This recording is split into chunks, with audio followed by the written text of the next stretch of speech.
queridos amigos de la banca privada. Espero y deseo que ustedes y sus familias se encuentren muy bien.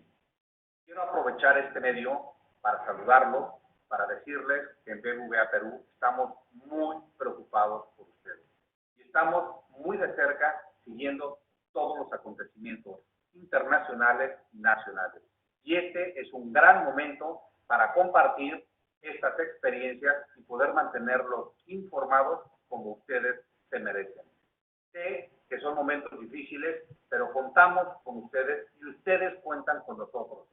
Yo les quiero decir que mantengamos este canal abierto, que sea un momento de diálogo y estoy a sus órdenes y todo el equipo de la banca privada para lo que ustedes requieran.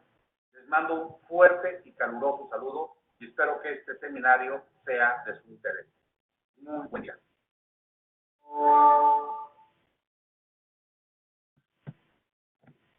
Muy buenos días. Ante todo, muchas gracias por participar en nuestra primera conferencia online de la banca privada del BBVA. Mi nombre es Jorge Castro y estoy a cargo del área de Investment Advisory y seré moderador en esta presentación. Como es de su conocimiento, el tema de nuestra conferencia es coyuntura económica y expectativas tras el COVID-19. Como comentó Fernando al inicio, para nosotros es de vital importancia compartir con ustedes sobre la actividad económica, la de los mercados y el impacto en sus portafolios, dado que entendemos la preocupación de ustedes, nuestros clientes, que nos brindan su confianza y apuestan por nuestra propuesta de valor. Queremos que sepan también que en todo lo que hagamos, nuestras metas estarán alineadas con las suyas y nuestro esfuerzo diario estará enfocado en alcanzar ese objetivo en común. La conferencia tendrá dos partes. La primera, sobre el contexto macroeconómico a cargo de Hugo Perea, nuestro economista jefe de BBVA Research. La segunda, sobre mercados y alternativas de inversión, y estará a cargo de Rodrigo Morales, CIO de BBVA Asset Management. En caso tengan consultas, agradeceremos mucho les envíen al correo eventos.pe@bva.com que venga en pantalla. Las mismas que intentaremos responder en la ronda de preguntas al finalizar las presentaciones. Empezamos con Hugo Perea con contexto macroeconómico. Adelante, Hugo, por favor. Muchas gracias, Jorge. Buenos días. Voy a pasar a compartir mi pantalla.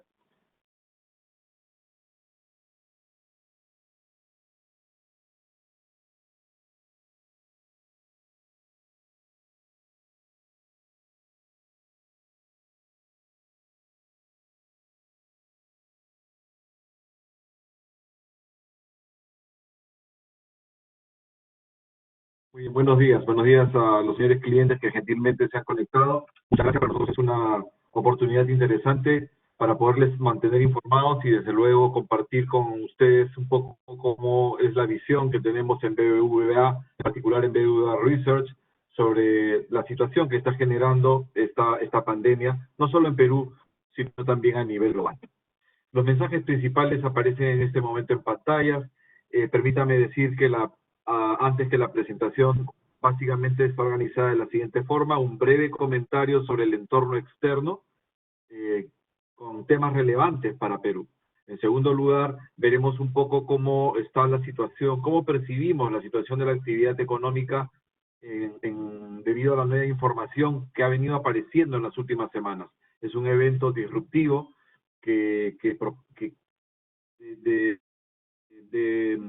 cuya evolución es bastante dinámica y eso obviamente también está cambiando el panorama de las proyecciones. Entonces, en una segunda parte veremos comentarios de actividad, haremos comentarios de actividad y hacia dónde vemos se moverá la economía durante el 2020 y 2021.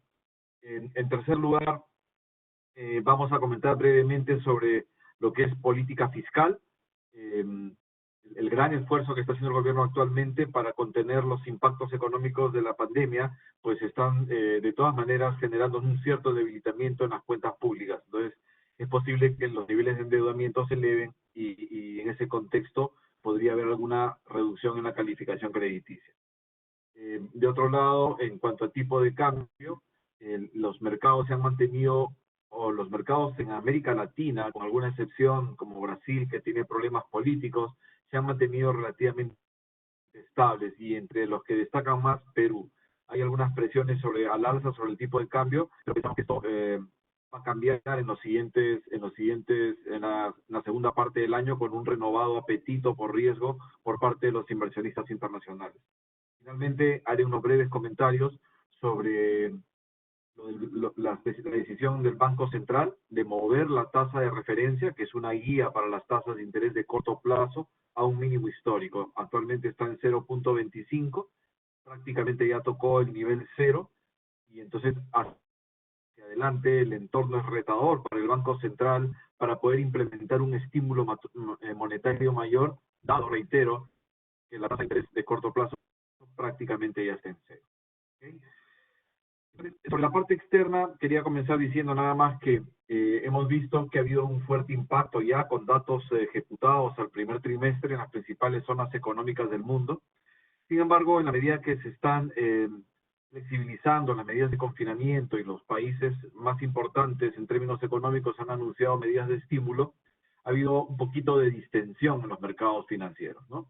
Y eso, en lo que nos interesa, pues le ha dado soporte al precio del cobre y ha mantenido relativamente estable nuestra moneda. De otro lado, quería compartir con ustedes, y lo vamos a ver en las láminas, ha aparecido nueva información respecto de la actividad económica, que nos da un poco de luces por dónde podrían ir las cosas. En primer lugar, los datos ya de actividad ejecutados a marzo e incluso abril muestran un deterioro muy sensible de la actividad mayor a lo que se venía anticipando. Otro elemento que también ha tenido influencia sobre nuestra visión de la economía en los siguientes meses es la extensión del confinamiento social obligatorio, ¿no? Más o menos se viene mencionando un número como una especie de rule of thumb de que cada semana que se mantiene el país semi-paralizado, pues nos está costando un punto de menor crecimiento. Entonces eso también se está incorporando un poco en el análisis que estamos haciendo. Y un tercer elemento que quería destacar aquí también es que la apertura de la economía, la normalización de la economía va a ser más gradual de lo que inicialmente se estimaba. Hacia adelante seguimos viendo riesgos. Ha habido, todavía no vemos que la famosa curva de nuevos contagios se aplane definitivamente, y el número R, que es la velocidad o la cantidad de personas que un infectado contagia a otras, todavía se mantiene por encima de 1. Lo ideal es que esté por debajo, desde luego. Entonces, hacia adelante no podríamos descartar como un factor de riesgo que tengamos nuevamente medidas de confinamiento, ¿no? Y ya adelante un poquito por el lado fiscal lo que quería comentar, por el lado cambio y por el lado monetario para finalizar. Les demos un poquito de color a cada uno de estos elementos. En el contexto internacional, lo que les había adelantado, caídas muy pronunciadas en términos del PBI en el primer trimestre, ya con datos ejecutados, con excepción de Alemania, que es consenso. Fíjense, China, luego de décadas de crecimiento continuo y sostenido, en el primer trimestre registró un retroceso interanual de casi 7%. El resto de países grandes en términos económicos de los que ya tenemos información, las contracciones están alrededor o por encima del 5%. Estas cifras obviamente no tienen un referente reciente sobre el cual podamos comparar. Es un evento inédito, es un choque muy complejo el tema de la pandemia, y está generando pues esta semi-paralización de la actividad económica, no solo en Perú, sino en el sistema global.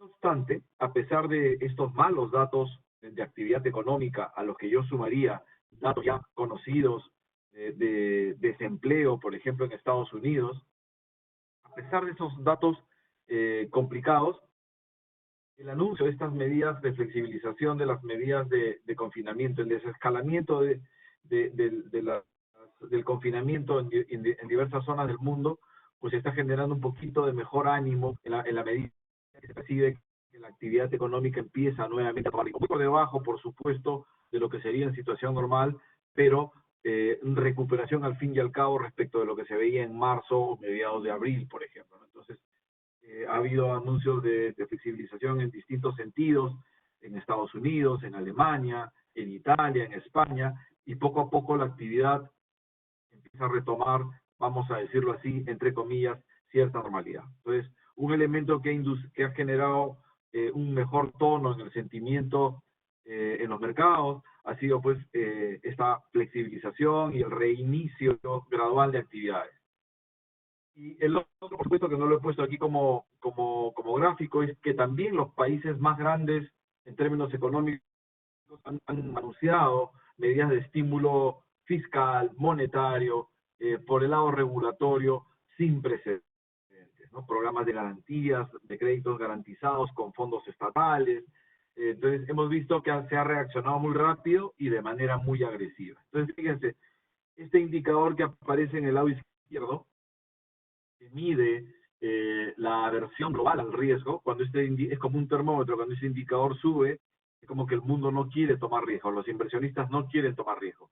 Llegó a un pico el 16 de marzo, en el peor momento posiblemente de la pandemia, y luego, en la medida de que empezó a estabilizarse los casos nuevos de contagio y posteriormente la apertura gradual de algunas economías y los anuncios de políticas de estímulo, ha venido cayendo. En ese entorno, luego de una huida de activos riesgosos como son las inversiones en bolsa, hemos visto alguna recuperación, aquí caracterizada por el S&P 500, pero no es el único caso. Con relación a hace un mes, otros indicadores bursátiles importantes en Estados Unidos, Europa o Asia muestran una evolución similar. Eso, en lo que nos interesa a nosotros, está en pantalla. Le ha dado soporte al precio del cobre, que viene registrando sus mejores niveles desde hace 2 meses aproximadamente, con una ganancia en el último mes de aproximadamente 2,5%, positivo para nosotros, y de otro lado ha permitido que las monedas de la región, ese mejor ánimo, ese mejor tono, se mantengan relativamente estables, en algún caso incluso apreciándose, que es el caso de Chile. Brasil aquí es la excepción por los temas políticos que tiene, pero en general hay una cierta distensión en este momento en los mercados, dentro del entorno de alta incertidumbre, por supuesto, que estamos pasando. Entonces, este es un poco el mensaje principal respecto de las últimas semanas por el lado externo, el mensaje relevante para Perú. Ha habido cierta distensión en los mercados internacionales, sí, nos ayuda a tener mejores precios del cobre, correcto, nos ayuda a tener un poquito de menores presiones sobre la moneda, eso es así. Sin embargo, todavía se mantiene un nivel elevado de incertidumbre y los precios de los activos o de los metales que nos interesan están lejos todavía de los valores que veíamos a inicios del año. La situación, desde luego, sigue siendo bastante delicada. ¿Qué tenemos por el lado local? A ver, para poderles compartir un poco aquí los mensajes, la idea es aquí cómo ha ido apareciendo de manera tan rápida nueva información. En BBVA Research cerramos una proyección macroeconómica hacia el 8 de abril, y a partir del 8 de abril, pues las cosas han cambiado y han cambiado mucho. El 8 de abril cerramos una proyección macroeconómica en el que esperábamos una contracción, que la expresábamos como rango, porque como hay tanta incertidumbre, dar un punto como proyección era un poquito pretencioso. Como rango, esperábamos que la economía este año se contraiga entre -8 y -5%. Pero a partir de ese momento, reitero, nueva información ha ido saliendo y eso ha sesgado a la baja nuestra previsión. ¿Qué elementos nuevos nos hacen prever que la contracción de este año puede ser incluso de 2 dígitos? En primer lugar, indicadores de actividad, empleo y confianzas que claramente están mostrando ya el deterioro que ha generado la paralización del país, ¿no? El país ha entrado en una situación de coma inducido, ¿no? Obviamente para contener un evento muy complicado en términos sanitarios, pero eso está generando grandes costos económicos. Acá tenemos ya el dato de consumo interno de cemento interanual, en variación interanual, ha caído un poco más del 50%, cayó un poco más del 50% en marzo, y se estima que esto podría caer alrededor entre 80 y 90% en abril. Las importaciones de bienes de capital, ya con datos a abril, han caído también más del 50%. Estos dos indicadores que aparecen en la parte superior de este panel están muy vinculados con lo que es inversión privada. Esto ya anticipa que la inversión privada en el segundo trimestre debe haber registrado un desplome posiblemente sin precedentes. La producción de electricidad en abril cayó un 30% y la inversión pública algo más, se estima que cayó algo más del 70% en el mes de abril. Son números realmente, caídas realmente significativas. Por el lado del empleo, en BBVA Research hemos estimado con la información que proporciona el INEI de la encuesta permanente de empleo, la caída en marzo, fíjese que en marzo solamente hubo confinamiento por 15 días, la caída de lo que sería una variable que aproxima la cantidad de puestos de trabajo, es decir, la población económicamente activa que está ocupada en Lima metropolitana, esa cantidad de personas cayó en casi 300.000, solamente en el mes de marzo. Normalmente en Lima hay gente, alrededor de 300.000, 350.000 personas que quieren trabajar pero no tienen un puesto de trabajo, o sea, es la tasa normal de desempleo. Lo que me dice este dato es que en un solo mes esa tasa de desempleo casi se habría duplicado. Eso ha generado que como resultado, por supuesto, los ingresos salariales mensuales promedio en Lima pues hayan registrado también una caída significativa. Finalmente, otro tipo de indicadores que son un poquito más prospectivos, los que les acabo de mostrar, son indicadores de lo que ya pasó y de lo que está pasando, pero algunos indicadores que nos dicen qué se puede venir hacia adelante son estos de aquí. Confianzas. Las confianzas anticipan. Si usted es un inversionista, un empresario, y está pesimista, pues seguramente va a ser más reticente para tomar decisiones de inversión.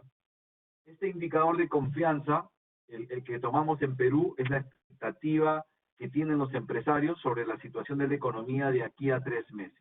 Es la línea azul. Ese indicador de confianza empresarial pues se ha contraído, se ha movido a 9. Este indicador tiene un nivel de 50 que divide el terreno entre cuando está por debajo de 50, los inversionistas están pesimistas, cuando está por encima, están optimistas. Fíjense, ha registrado un mínimo histórico, ni siquiera algo similar vimos durante la crisis financiera del 2008-2009, donde ese indicador se mantuvo por encima de 30. Las intenciones de contratación a 3 meses también han caído a niveles bastante bajos, lo que sugiere, por supuesto, que el mercado laboral se va a mantener bastante frío en los próximos trimestres. Entonces, un primer conjunto de información, que tenemos que adicionar a las previsiones que teníamos en el 8 de abril, es la información que ha ido apareciendo, que ha registrado deterioros, que ha mostrado deterioros mayores a los que inicialmente se esperaba. El otro elemento es la extensión de la cuarentena, lo que les comentaba, acá el 8 de abril salió nuestra previsión, o cerramos nuestra previsión que publicamos en la tercera semana de abril, cerramos aquí, se suponía que la cuarentena iba hasta el 26, pero el 23 de abril se amplía, el 24 de abril se vuelve a ampliar, y entonces ya tenemos 4 semanas más de cuarentena, o 6 semanas más de cuarentena con relación a esta fecha. Obsérvese que más o menos se estima que por cada semana de cuarentena adicional, en la caída del PBI, por lo menos es de un punto porcentual. Por este elemento, ya uno tendría que corregir la previsión anterior en una contracción mayor entre 5 y 6 puntos porcentuales, solamente por extensión de la cuarentena, que es absolutamente necesario, pero esto también nos pone en una dimensión económica, el costo que esto está teniendo.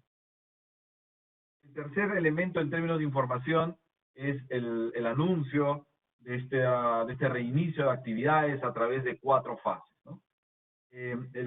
Aquí en la parte inferior aparece un poco lo que el Ministerio está viendo, el Ministerio de Economía y Finanzas, en el siguiente sentido. Piensan o estiman, al igual que muchos analistas, que la economía está operando más o menos a un 45%. Y que con el reinicio de actividades en mayo, pues se va a ubicar en 70% entre mayo y junio, o finales de junio llegará a 80% y así sucesivamente 90% hacia agosto, incluso en algunas declaraciones la ministra ha sugerido que en el último trimestre la economía está operando alrededor del 95%. Cuando uno incorpora esa información, estos niveles de operatividad de la economía, y empieza a decir, bueno, si el PBI está operando aquí y luego sube un poco porque se reinician actividades y así sucesivamente, y llegamos al 95% a fines de año, uno en primera impresión podría pensar, oye, fantástico, estamos cerca, 100, 95. Pero en realidad decir 95% en la última parte del año, es decir, que la economía todavía se va a estar contrayendo a un ritmo del 5%. Lo que se está diciendo es que se están esperando todavía caídas de la economía de menos 5%. Estamos cerca, sí, pero todavía significa que estamos en una situación de contracción. Eso asumiendo un escenario más o menos moderado de lo que podría ocurrir, siendo optimistas de que la actividad se podría recuperar a estos niveles. Y podríamos ser más optimistas y decir, oye, las medidas de estímulo fiscal van a funcionar, se han anunciado, aunque no se han concretado mucho las cosas por el lado de las medidas de reactivación. Pero si eso funciona, pues la economía podría contraerse menos 12%. Si uno sigue esta secuencia, esta escalerita, la economía se contraería en torno al 15%.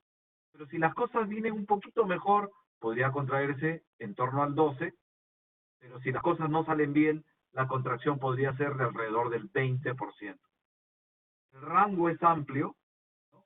Porque hay mucha incertidumbre acerca de lo que podría pasar. Lo que sí queda claro es que la contracción de este año es muy probable sea de 2 dígitos.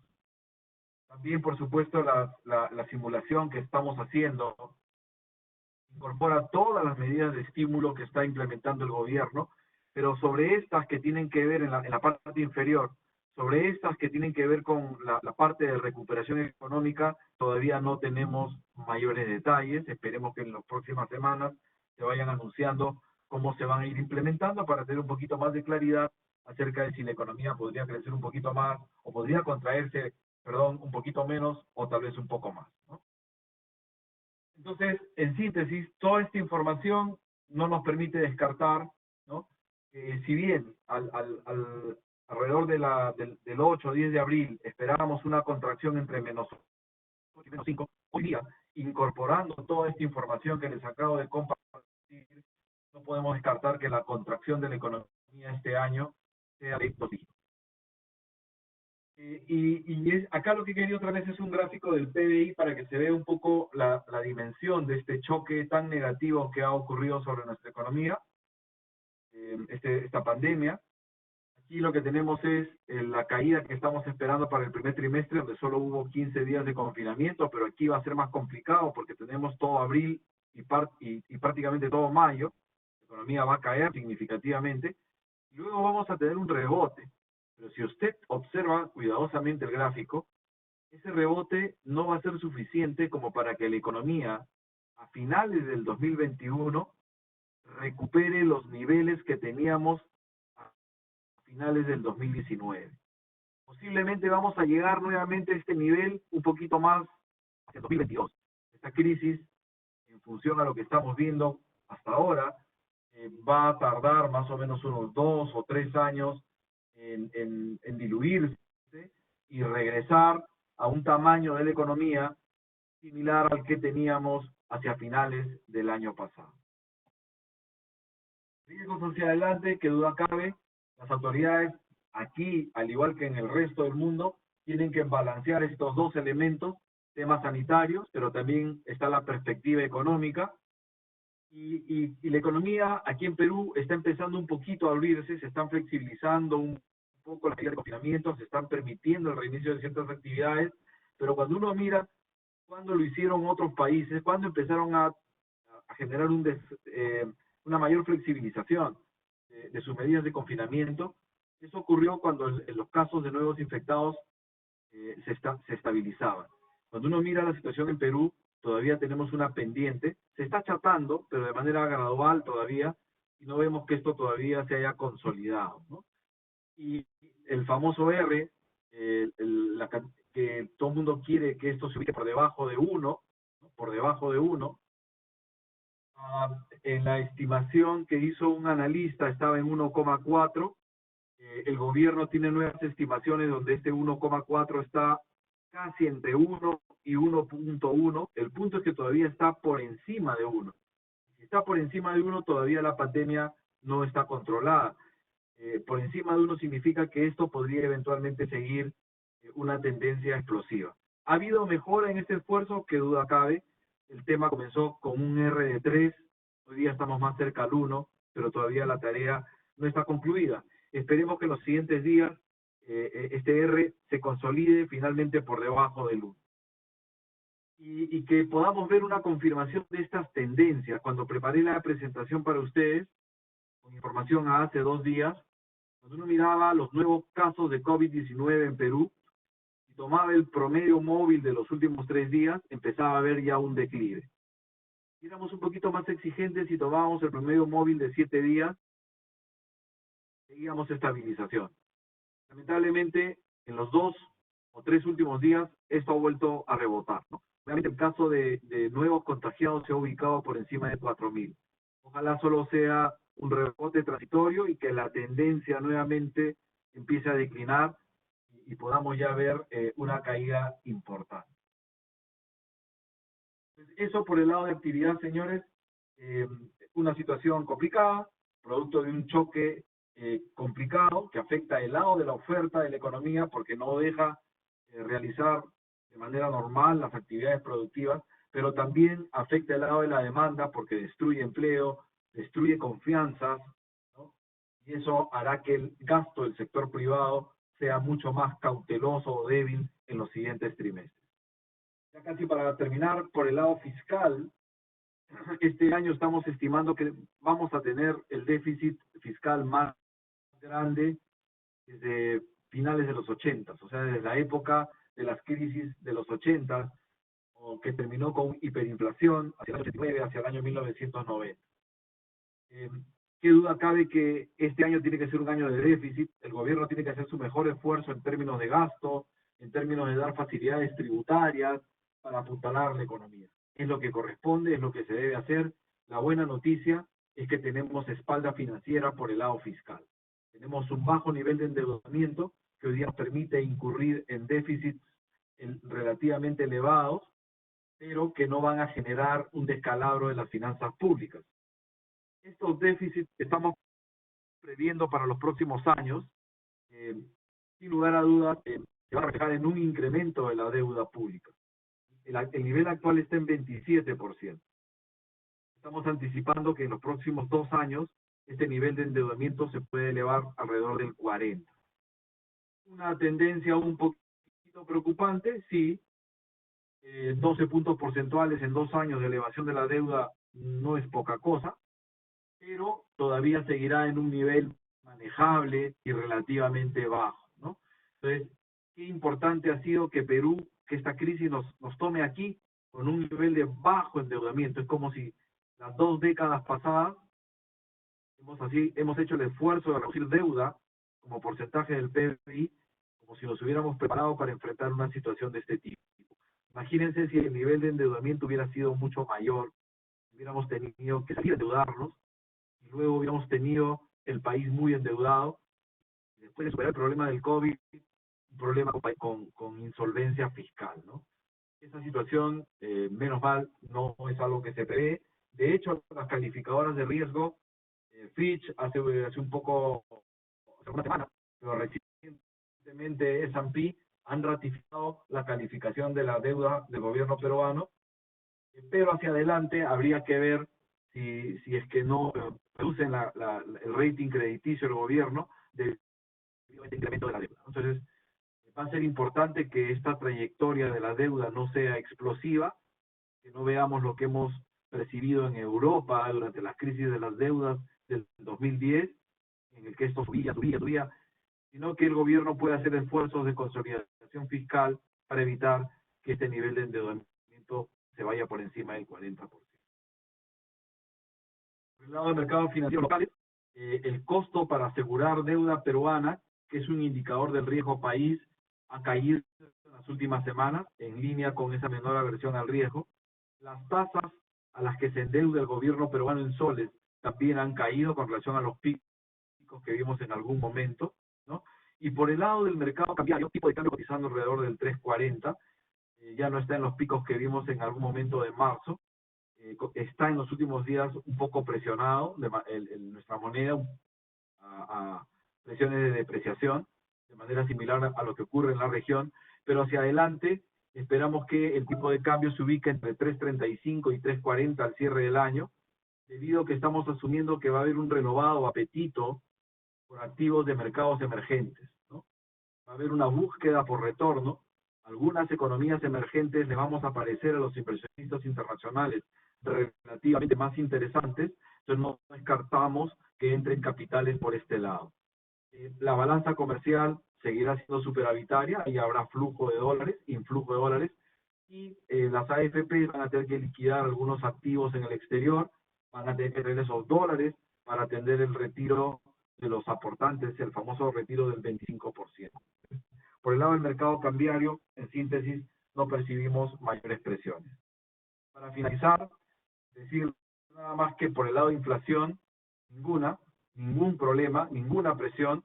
La inflación actualmente se ha ubicado en 1,7%, bastante baja.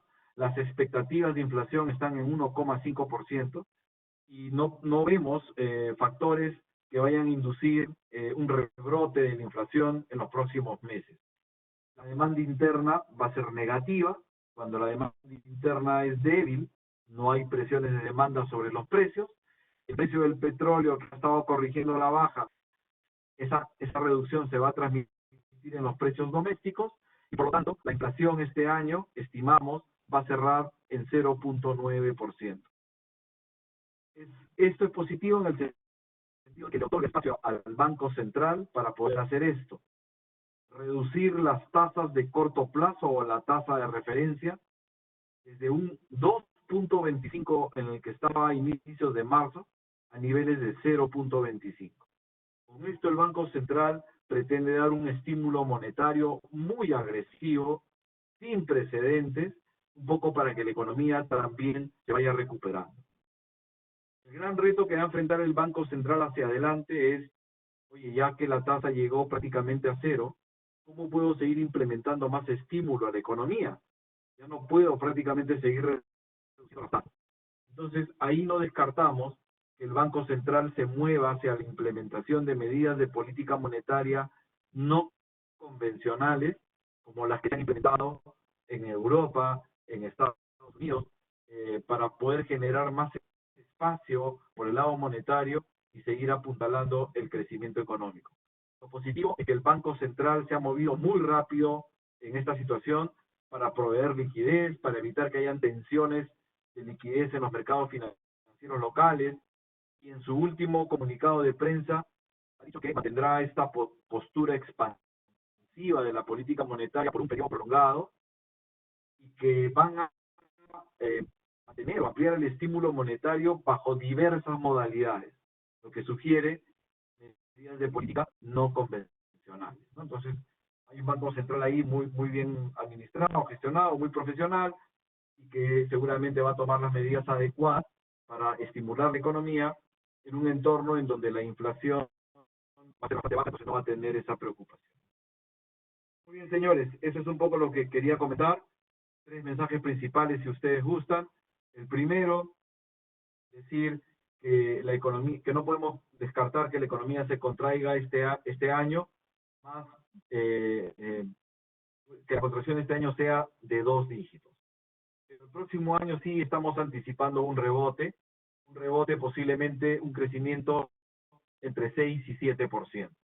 Que no será suficiente para borrar la mala performance que tendremos en el 2020, pero poco a poco la actividad económica se irá normalizando.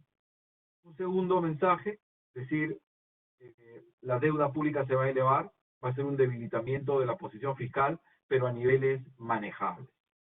En tercer lugar, recordar, el Banco Central está dando señales que va a dejar que las tasas de interés de corto plazo en los próximos meses sean bastante bajas. Eso es lo que quería compartir con ustedes. Muchas gracias. Muchas gracias, Hugo, por tu excelente ponencia. A continuación, la presentación de Rodrigo Morales, de BBVA Asset Management. Adelante, Rodrigo, por favor. Gracias, Jorge. Paso a compartir mi pantalla.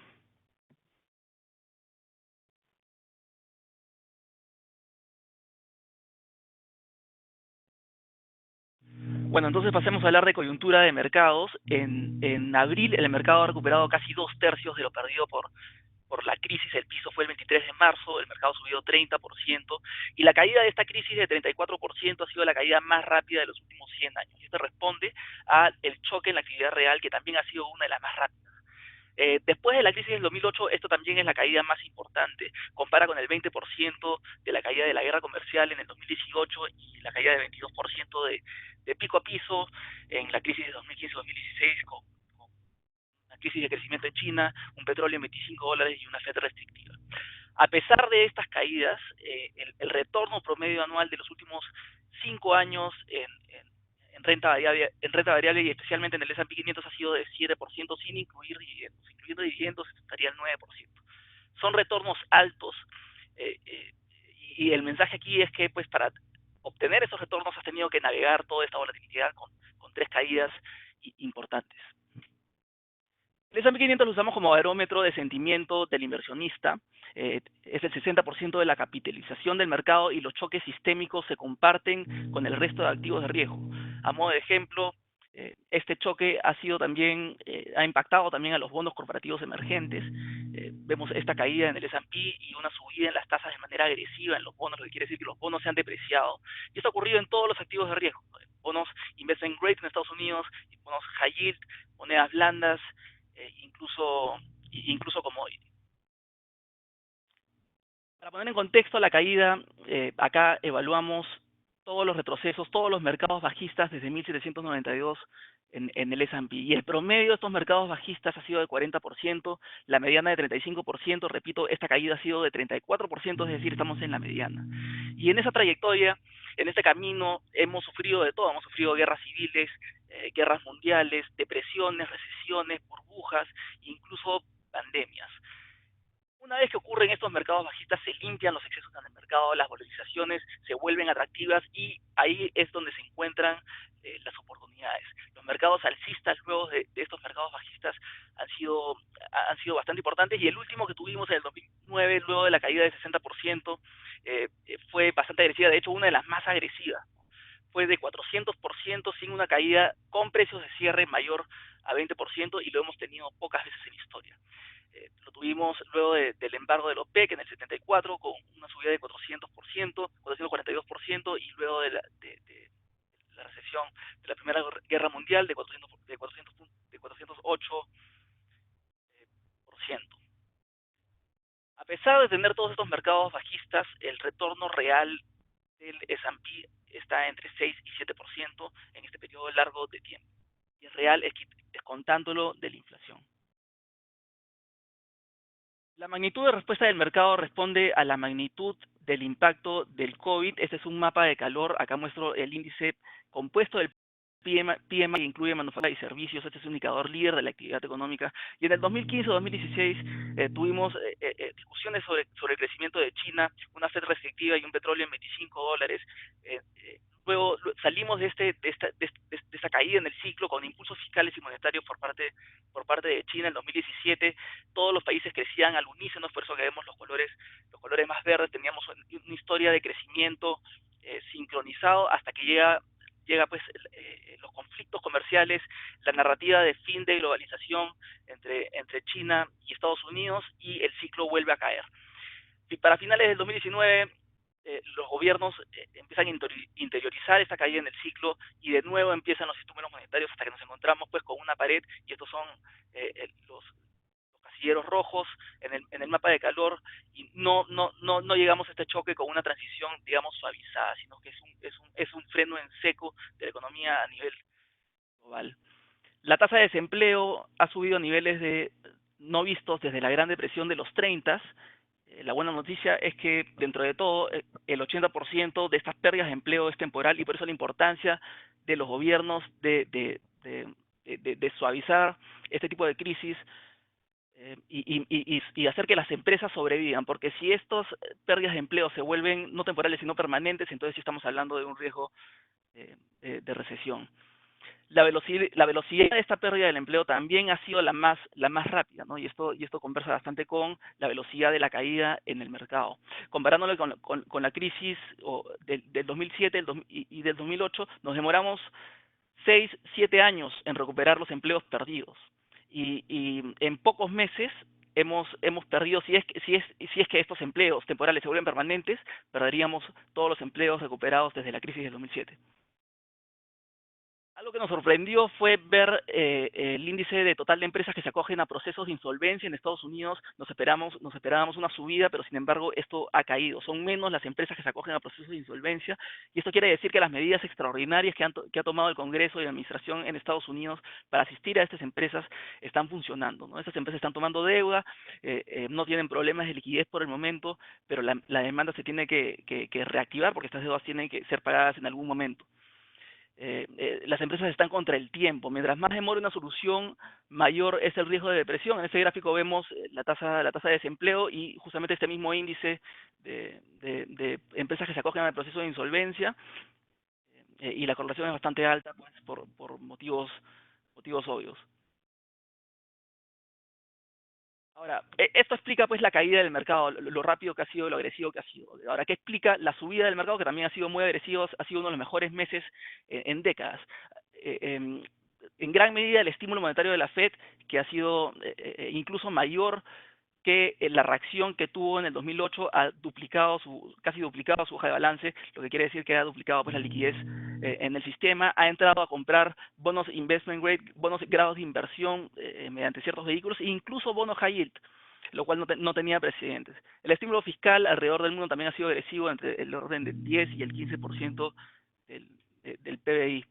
Ahora, este estímulo fiscal va a tener que ser pagado en algún momento, y esto probablemente arrastre el crecimiento futuro. El déficit fiscal que deja Estados Unidos con este estímulo es comparable al déficit de la Segunda Guerra Mundial, ¿no? Y en los últimos 60 años el gráfico se sale de la escala. El déficit podría estar entre el 18 y el 20% del PBI. El estímulo fiscal, por otro lado, ha llevado las tasas del Tesoro americano en todos los nodos a mínimos históricos. Y no solo desde los 90, sino desde que tenemos data, desde que tenemos historia, y tenemos mucha historia en tasas de interés.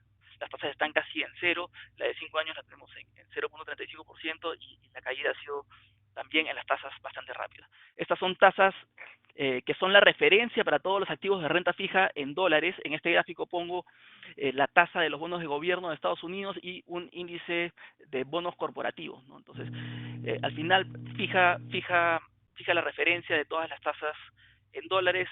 En esta crisis este spread se ha abierto, y es donde vemos pues, que las valorizaciones ya empiezan a ser atractivas. Normalmente el que hace el catch-up, el que persigue las tasas, es el índice de corporativos hacia los bonos del gobierno, y no al revés, porque la Reserva Federal pues espera a datas reales para empezar a subir su tasa. Por otro lado, la recuperación del mercado también responde a la disminución de crecimiento de casos nuevos. En ese gráfico, la línea oscura representa los países con casos nuevos que crecen mayor a 5%, y la línea azul corresponde a la volatilidad, al riesgo del mercado. Entonces, a medida pues que los países han estado haciendo pico, han estado aplanando, el número de países ha estado aplanando la curva de casos confirmados, el riesgo también ha disminuido de manera importante, y esperamos que esta tendencia continúe. Son varios los países que han logrado controlar la epidemia, no solo los conocidos que son China y Corea, también tenemos a Taiwán, Tailandia, Vietnam, Australia, países que han tenido experiencias previas en controlar epidemias, o países con más recursos y capacidades para controlarlo. Por otro lado, tenemos a los que ya están cerca de controlarlo: Italia, Alemania, y que además están abriendo parte de su economía: Italia, Alemania, Francia. Y vemos pues que cada vez más países entran en el campo de control del COVID. Por otro lado, Estados Unidos se volvió en el foco de la infección, y dentro de Estados Unidos, Nueva York. Y en Nueva York también tenemos buenas noticias. Ya tenemos flujo de salidas netas de los hospitales, más gente sale de los hospitales que de las que entran, y en términos agregados, Estados Unidos también está logrando controlar esta epidemia.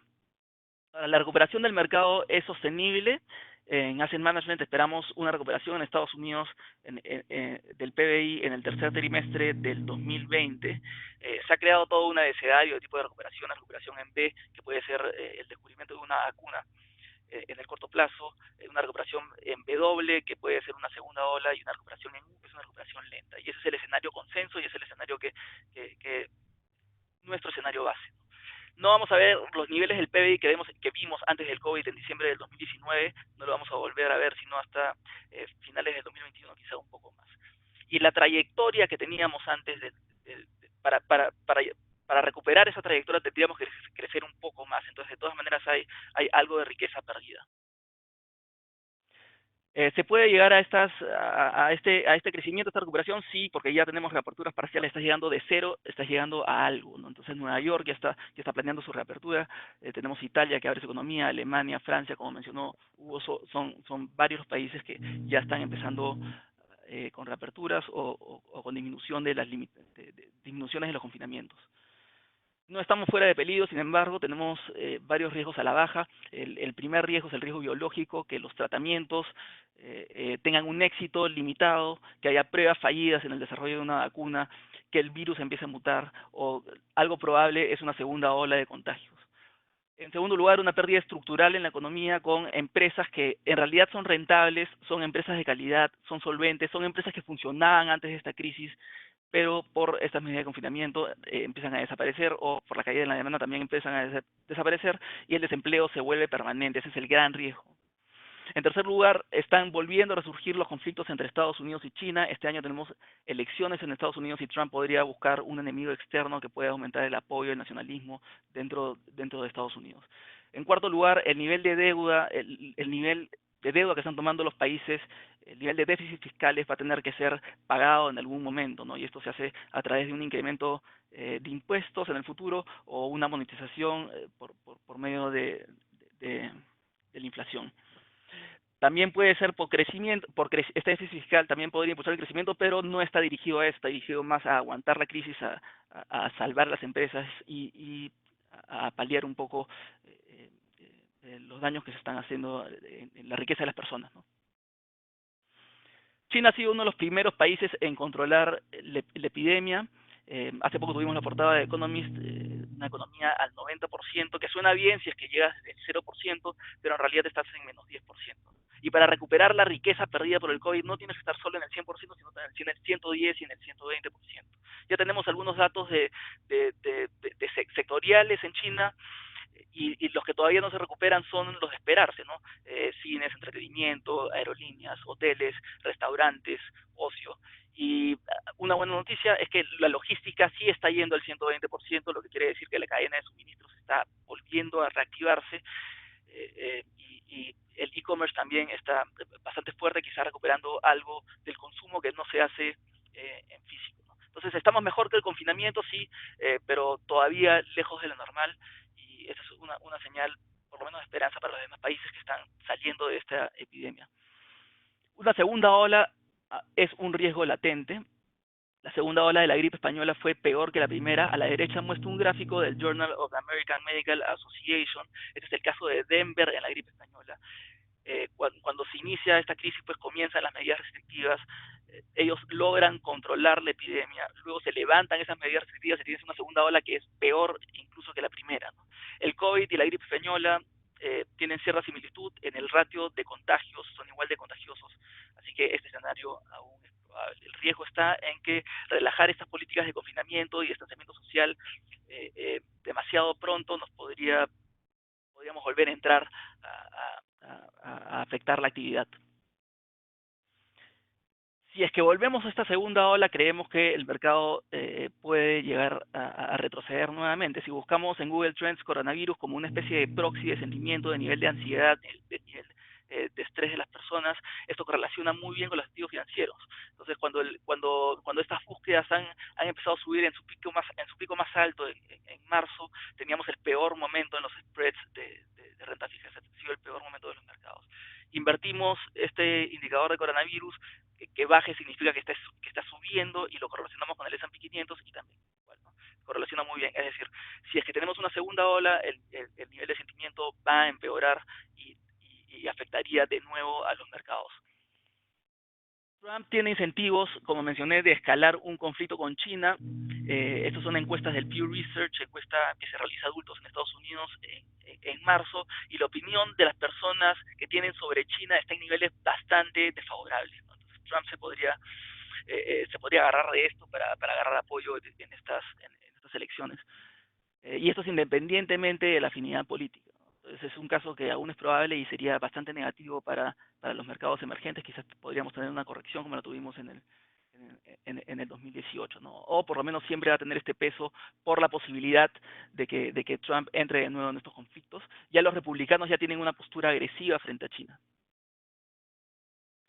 El catalizador al alza más obvio es la vacuna. Esta recesión empieza por una causa biológica y lo único que puede hacer que acabe es una solución biológica también. Las soluciones financieras pueden quizás suavizar un poco la crisis, pero la única solución va a ser una solución biológica. Una vacuna puede demorar entre 5 y 15 años. Tenemos el récord de 4 años con las paperas, pero en 1967, ¿no? El gap de tecnología entre el 67 y hoy es gigantesco. Ya podríamos utilizar inteligencia artificial para procesar gran cantidad de data y buscar varios candidatos de vacuna. Son cerca de 100 empresas de biotecnología que están en carrera por encontrar esta vacuna con apoyos del gobierno y universidades. Esto tampoco tiene precedentes. Ya conocemos más del 80% del genoma de este virus, porque el MERS y el SARS comparten parte del coronavirus. El que está más cerca en un candidato de vacuna es la Universidad de Oxford, y ya anunció un acuerdo con AstraZeneca, que es una gigante farmacéutica en el Reino Unido, para hacer una manufactura a gran escala y distribución de este candidato de vacuna. Los datos de la primera fase de pruebas van a estar disponibles a fines de mayo y esperan entrar en última fase a mediados de año. El consenso de encontrar una vacuna está en el primer trimestre de 2021, entre el primero y el tercer trimestre. Cualquier dato negativo, o si es que se extiende más el descubrimiento de esta vacuna, afectaría a los mercados. Sin embargo, cualquier noticia positiva, no necesariamente necesitamos tener la noticia del descubrimiento de esta vacuna, sino noticias que nos acercan al descubrimiento de esta vacuna. Es decir, que las pruebas de la primera fase sean positivas, que las pruebas de la segunda fase sean positivas. Esto va a seguir impulsando los mercados. Sobre los tratamientos, ya habrán visto las noticias, tenemos el Remdesivir de Gilead, pero aún es solo para casos severos y reduce, el beneficio acá es que reduce el tiempo del paciente en las salas UCI en 4 días. El promedio es 14 días, lo reduce a 10 días. Todavía, digamos que no cambia las reglas del juego. Y este tratamiento está autorizado por la FDA, la Agencia de Estados Unidos, para uso de emergencias desde mayo. Ahora, la protección de la Fed y estímulos fiscales mitigan el riesgo de otra caída material. Los mercados están interiorizando la protección implícita por parte de la Fed. Es por esto que creemos que lo peor ya lo vimos. La Fed ha sido bastante agresiva, y la expansión de balance, la expansión de liquidez correlaciona muy bien con los mercados. Como mencioné, la recuperación de la crisis del 2007-2008 fue bastante lenta en actividad. Los empleos se recuperaron recién 6-7 años después. Sin embargo, tuvimos uno de los rallies más importantes en la historia de los mercados. El inversionista, por otro lado, está bastante pesimista. Sus carteras son muy defensivas. El porcentaje de gestoras que sobreponderan caja se acerca a los niveles de 2008, y los que están subponderando riesgo también. Estos son, ante buenas noticias, la demanda por activos de riesgo se podría incrementar sustancialmente. Esta es demanda potencial cuando estas gestoras regresen al mercado. En esta lámina muestro el nivel de activos que tienen los fondos de money market, que es básicamente caja, y la posición de caja, pues, de los inversionistas es también bastante elevada, incluso más alta que el 2008. Entonces, ya tenemos algo que nos puede decir que las noticias podrían tener un impacto asimétrico en el mercado. Las malas noticias pegarían de una menor medida a las buenas noticias. Las valorizaciones se han abierto, como digo, en mercados bajistas, pues se limpian los excesos, las valorizaciones se abren y se encuentran las oportunidades. Estos son los spreads de los bonos corporativos. Pocas veces lo hemos visto por encima de 2 desviaciones estándar. En una ocasión lo vimos en los 80s, luego de la hiperinflación en Estados Unidos y el double dip, la recesión de double dip. En otra ocasión lo vimos en la crisis del 2008, en la crisis financiera. Luego en la crisis de China, el petróleo en $25 y la FED restrictiva en 2015, y ahora estamos viendo otra oportunidad en el mercado. Las valorizaciones quizás están reflejando pues la situación en la actividad hoy. En conclusión, esta es una recesión diferente, la causa es biológica, la solución también va a ser biológica. En otras recesiones no sabes cuándo termina la recesión, la incertidumbre se mantiene y es más difícil que al unísono pues las empresas vuelvan a invertir. Acá si encontramos una vacuna, ya podemos asumir que la crisis ha acabado. Creemos que hay una mayor probabilidad de que lo peor en los mercados ya pasó. Tenemos la protección de la FED. La FED probablemente ya haya formado un piso, sobre todo en renta fija, entrando a comprar bonos corporativos investment grade y incluso bonos de high yield. Aún así recomendamos prudencia en las inversiones directas, en especial en renta fija. La diversificación y la calidad de activos debe primar, ¿no? Y no estamos favoreciendo todavía bonos high yield. Eso todavía tienen cierto peligro. Preferimos los bonos investment grade, que tienen incluso más protección por parte de la Fed por relative value. Y se ha abierto valor, y lo más probable es que estemos en buenos puntos de entrada para armar carteras de largo plazo. Para hablar de los fondos estratégicos, nuestro core, en nuestra oferta de fondos, son estos fondos, los fondos estratégicos, los FOES. Estos fondos los lanzamos este año y han tenido un éxito pues muy grande en España y México, que llevan ya incluso más tiempo. Son vehículos que invierten en las mejores casas gestoras, con los mejores fondos y seleccionados por Quality Funds. Y Quality Funds es la unidad del grupo BBVA en España que se encarga de la auditoría y de la selección de los fondos. Cada uno de estos fondos se construyen con un objetivo en específico, ¿no? El objetivo de preservación de capital, un objetivo de generación de flujo y un objetivo de apreciación de capital. Estos tres fondos no se traslapan, no se sobreponen. Y con estos fondos podemos construir carteras adaptadas a cierta tolerancia de riesgo, a un objetivo y a un horizonte de inversión. El objetivo de preservar el capital es limitar las pérdidas extremas. Toma igual riesgos de mercado, pero limita estas pérdidas extremas. Las de generación de flujo invierten en activos con rendimiento periódico que se acumulan en el mismo fondo para generar estos intereses compuestos. Y el de la apreciación de capital busca maximizar la rentabilidad asumiendo un mayor riesgo. El fondo de preservación invierte en depósitos, en deuda de gobierno de corto plazo, en renta fija privada de corto plazo, que son activos dentro de la gama de bajo riesgo. El de generación de flujo en renta fija de mediano plazo, puede ser renta fija investment grade, bonos ligados a la inflación, y REITs, que son acciones, es real estate que cotiza en el mercado, ¿no? Mientras que el de la apreciación de capital invierte en renta variable alrededor del mundo. Todos comparten la inversión en fondos de retornos absolutos, que son fondos que descorrelacionan con el mercado con un retorno esperado positivo y que mejoran el perfil riesgo-retorno de cada uno, pues, de cada uno de estos fondos. Estas son parte de las gestoras en la que invierten estos vehículos. El cliente tiene acceso a gestoras de alto nivel. Nuestro propósito aquí no es ser una fábrica de productos lanzando decenas de fondos al año que quizá pueden ensuciar la construcción de la cartera del cliente. Es con estos tres vehículos elegir los mejores fondos del universo total de fondos y hacer una construcción que corresponda a un perfil. Es una propuesta, creemos, de valor robusta, tiene el respaldo del grupo que administra más de 100.000 millones de euros con más de 40 años en el negocio, y esperamos que siga teniendo el éxito que ha tenido en otras geografías.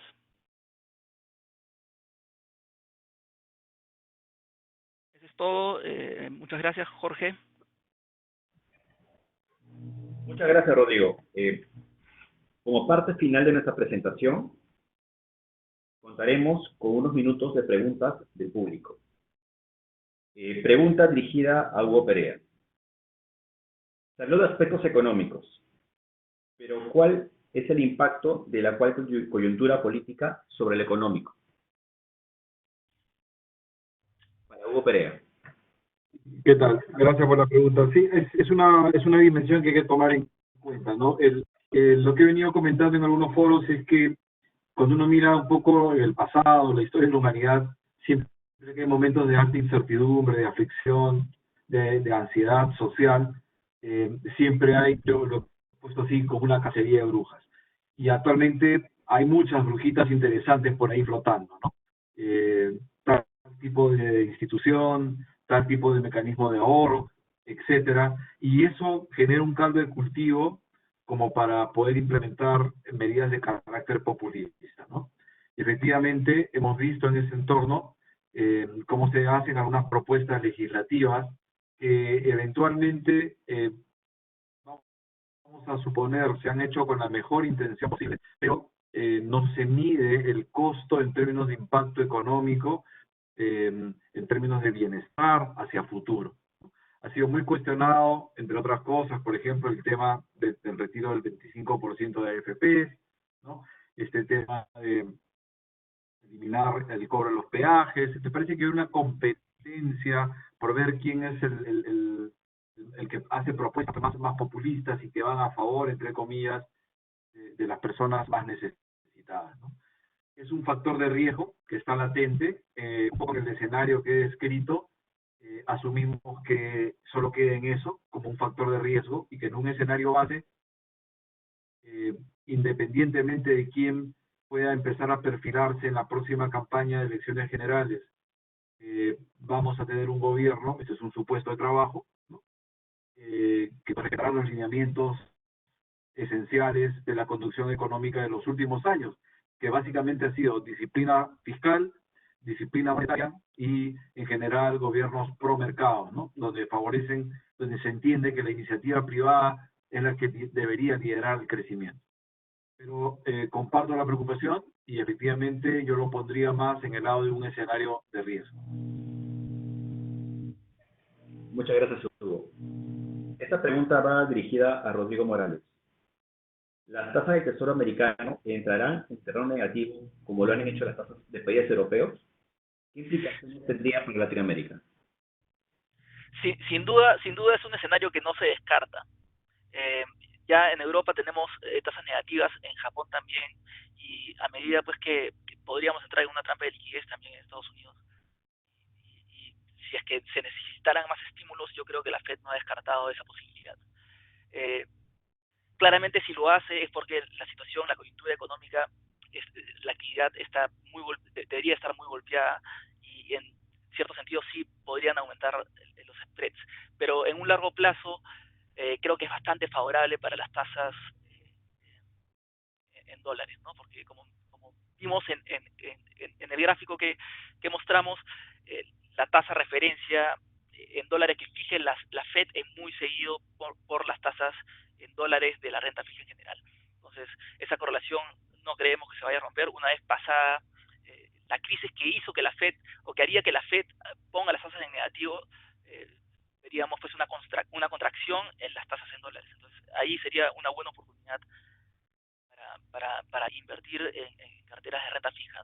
Hemos visto lo mismo en Europa, las tasas de bonos corporativos en euros, a pesar de la situación económica en Europa, que también es bastante complicada, siguieron pues las tasas fijadas por el Banco Central Europeo. Gracias, Rodrigo. Esta es otra pregunta dirigida a Hugo, que también habla sobre la trampa de liquidez, pero este vez más que nada por tema local. Con estos escenarios de tipo de interés, Hugo, ¿avisoras que Perú entre en una trampa de liquidez? Es una situación difícil. En el caso peruano no tenemos una situación similar a lo que hemos visto en el mundo desarrollado.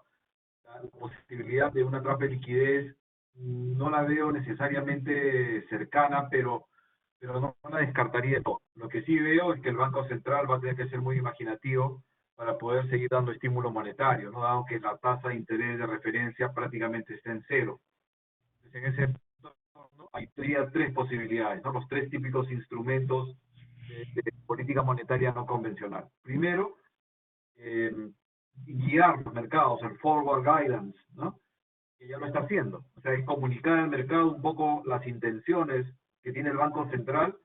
Lo ha hecho de manera un poco tibia todavía, porque usualmente este mecanismo vincula algún anuncio del Banco Central a algún indicador que sea percibible, que se pueda percibir, perdón, por los inversionistas, por los mercados. Por ejemplo, cuando se hizo en Estados Unidos durante la crisis financiera del 2008-2009, la FED decía, la tasa de interés se va a mantener entre 0 y 0,25 hasta que, por lo menos, hasta que la tasa de desempleo no descienda por debajo del 6%.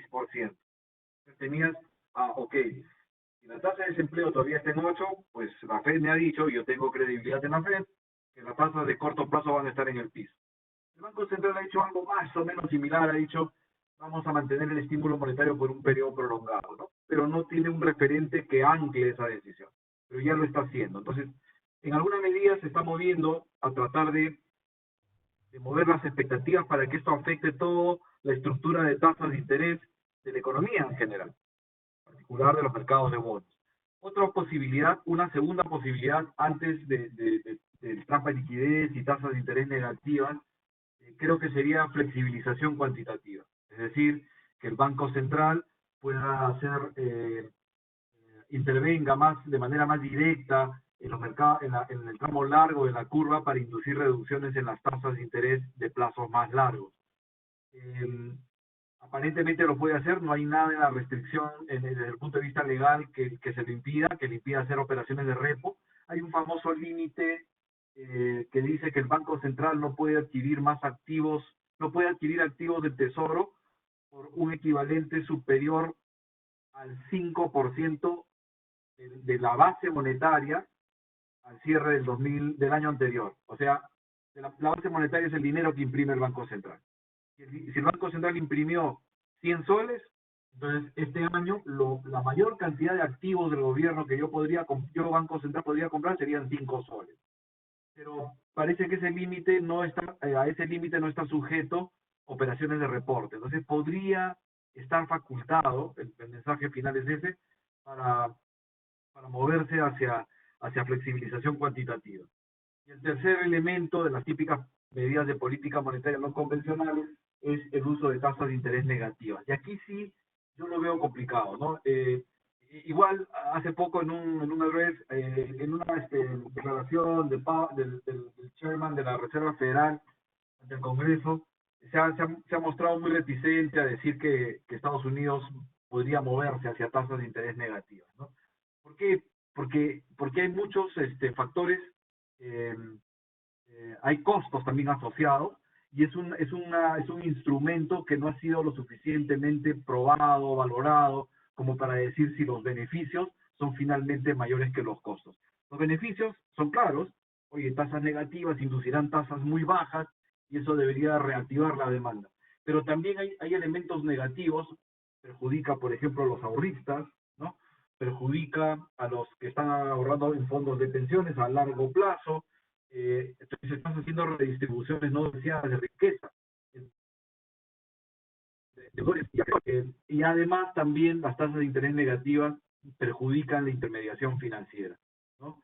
Entonces yo creo que a corto plazo, más allá de si hay o no una trampa de liquidez, si ya llegaste al piso, el Banco Central tiene dos posibilidades de seguir metiendo estímulo. Uno, que ya lo está empezando a usar, forward guidance, y el otro, la posibilidad de hacer flexibilización cuantitativa para inducir reducciones en el tramo largo de la curva. Muchas gracias, Hugo. Acá otra pregunta para Hugo Perea. ¿Qué impactos en la economía tendría un posible impuesto a la riqueza? ¿Qué tan probable es que se dé? Perdón, ¿podría repetir la pregunta? No la capté bien. Sí. ¿Qué impactos en la economía tendría un posible impuesto a la riqueza? ¿Y qué tan probable lo ves? A ver, bueno, acá hay un tema que ha generado un poco de debate. La verdad, me parece que las autoridades han retrocedido un poco al respecto porque otra vez no están claros los beneficios que podría generar esto. Uno diría, oye, es una situación complicada, el fisco necesita recursos, ¿no? Y entonces vamos pues a poner un impuesto a la riqueza, ¿no? Es una opción. Entonces uno dice, bueno, yo si estuviera en el ministerio lo pensaría y diría, a ver, ¿cuáles son los pros?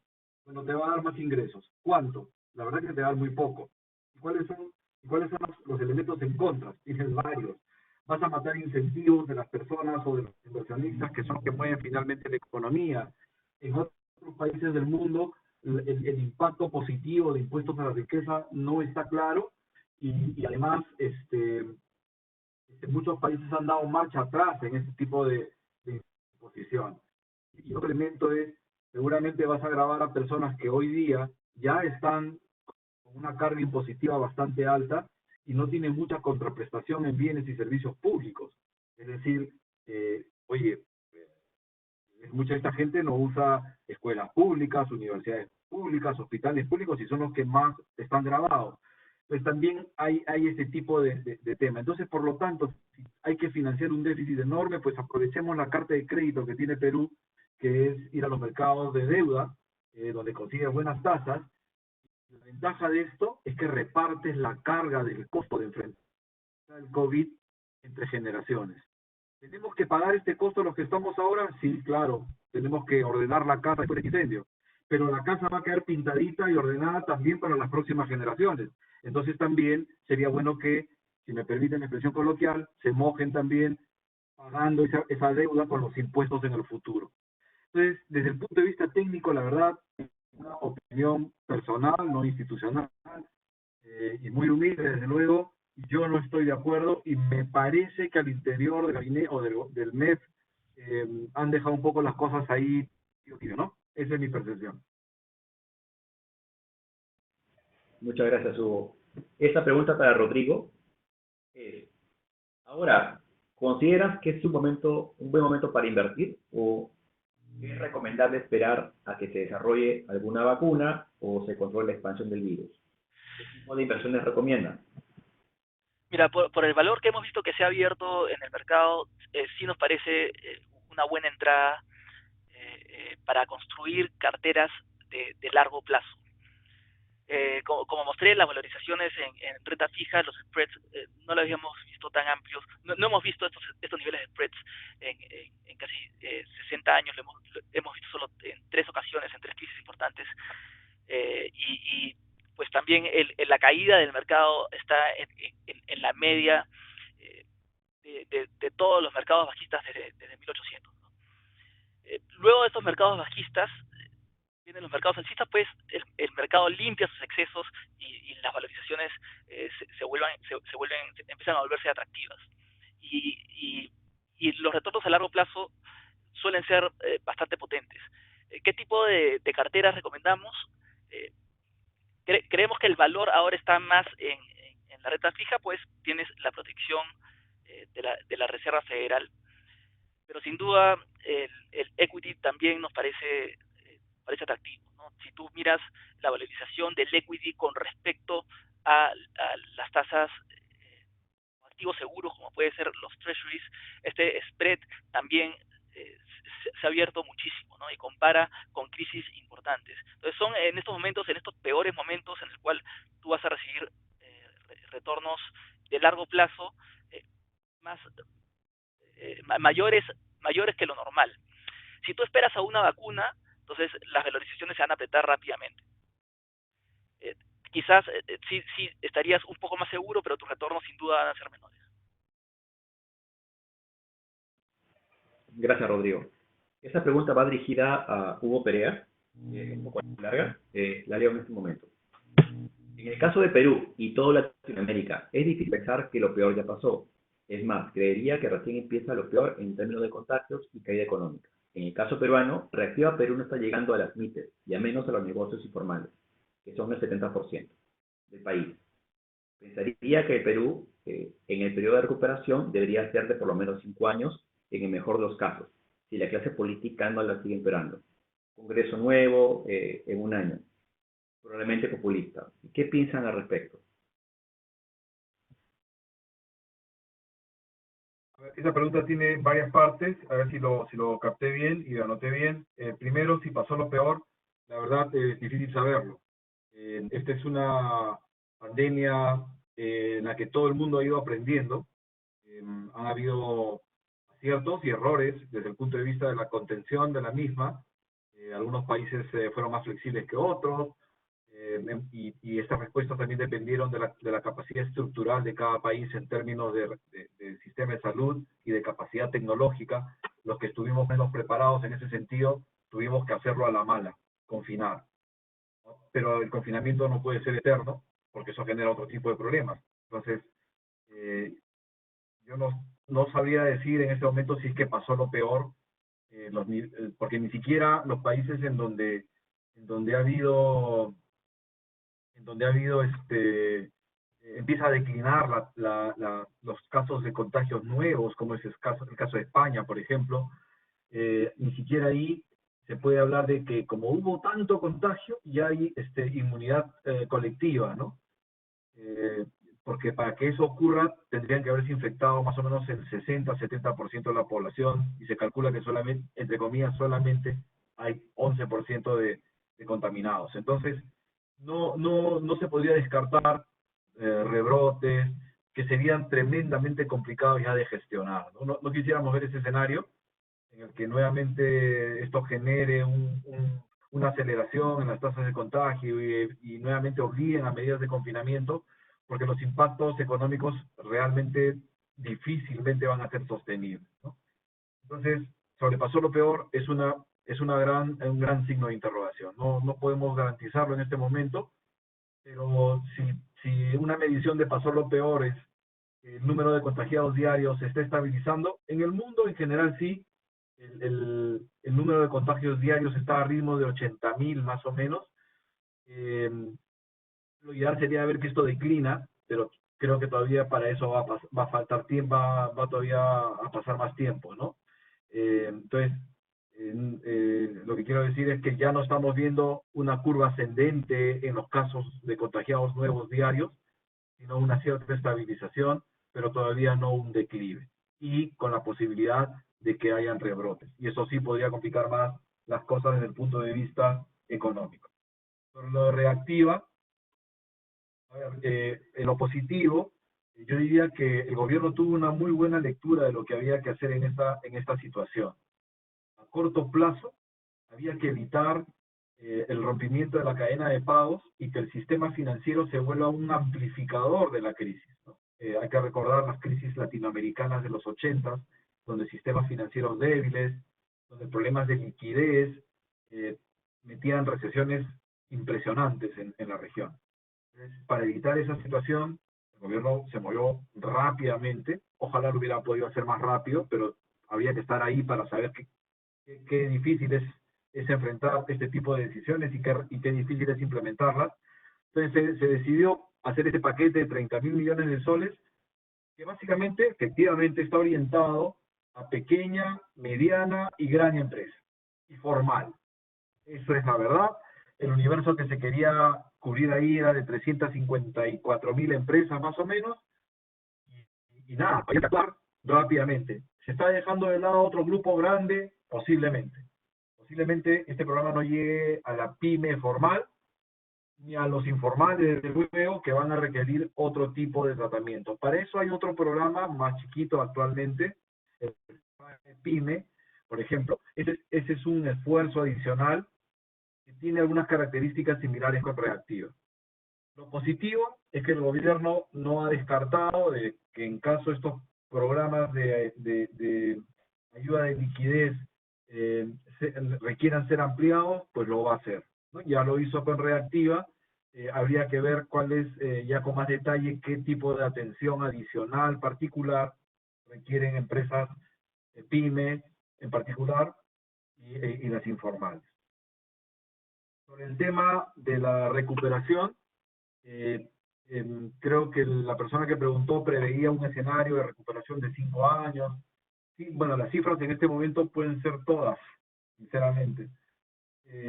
Nosotros estamos previendo, si normalización o recuperación lo entendemos como retornar al nivel de PBI que teníamos en el 2019, nosotros vemos eso en un espacio de más o menos 2 o 3 años, ¿no?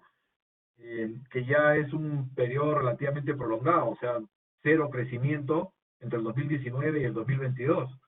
Eso no es poca cosa. Es una crisis que esperemos se pueda gestionar a tal punto que no deje un deterioro que prolongue la agonía. Por ejemplo, la crisis financiera internacional, la crisis del 2008-2009 en Estados Unidos, tuvo una recuperación muy atípica del mercado laboral, una recuperación muy atípica en relación a otras recuperaciones cíclicas que demoró años, ¿no?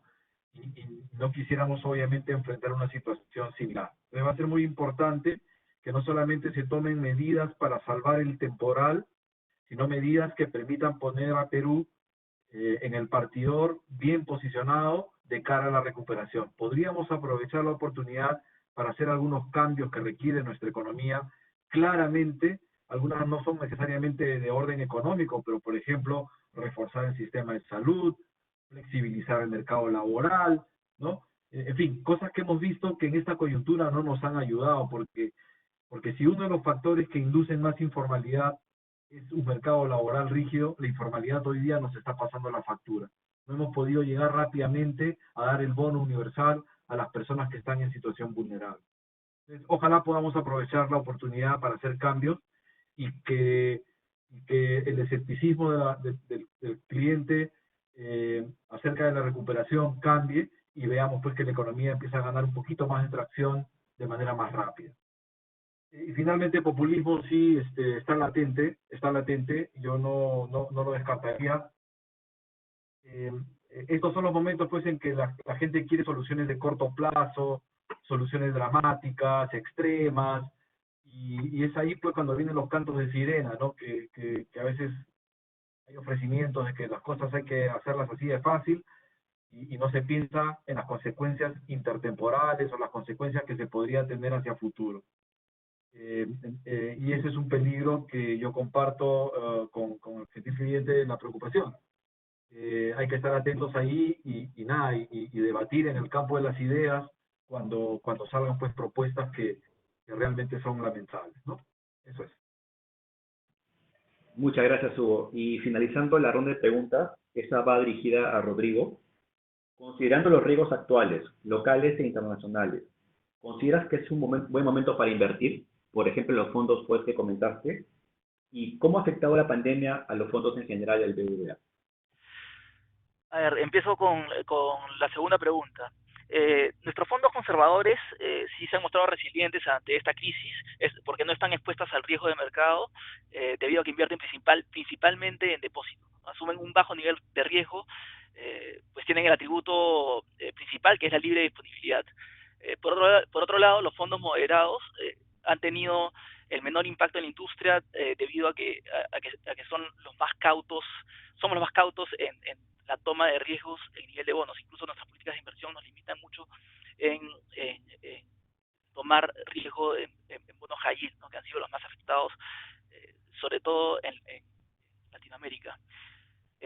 Sobre si es una oportunidad de invertir, creemos que sí se ha abierto valor en el mercado. Las mejores oportunidades son en los peores momentos, ¿no? Ahí es cuando tú empiezas a recibir recibes retornos altos de largo plazo, y los FOES son justamente carteras armadas para atrapar el retorno de mercado de largo plazo. Entonces sí vemos un buen momento para armar este tipo de carteras. Otra cosa que quería decir es que estos retornos solo los atrapas cuando tienes una cartera que es bien diversificada. Ahí es donde está la evidencia. La evidencia no está cuando empiezas a hacer tienes una cartera bastante concentrada en pocos activos, pues la relación de riesgo y retorno solo se da en carteras diversificadas que atrapen el riesgo sistemático de los mercados. Entonces, para concluirte, Jorge, sí nos parece un buen momento de entrada para construir carteras de largo plazo. Perfecto, Rodrigo, muchas gracias. Bueno, eso es todo por nuestra parte. Esperamos que esta conferencia haya sido de su completo agrado. Les estará llegando una encuesta de satisfacción a sus correos electrónicos registrados, los cuales les rogamos ya puedan responder. Esperamos que tengan un buen fin de semana. Cuídense mucho.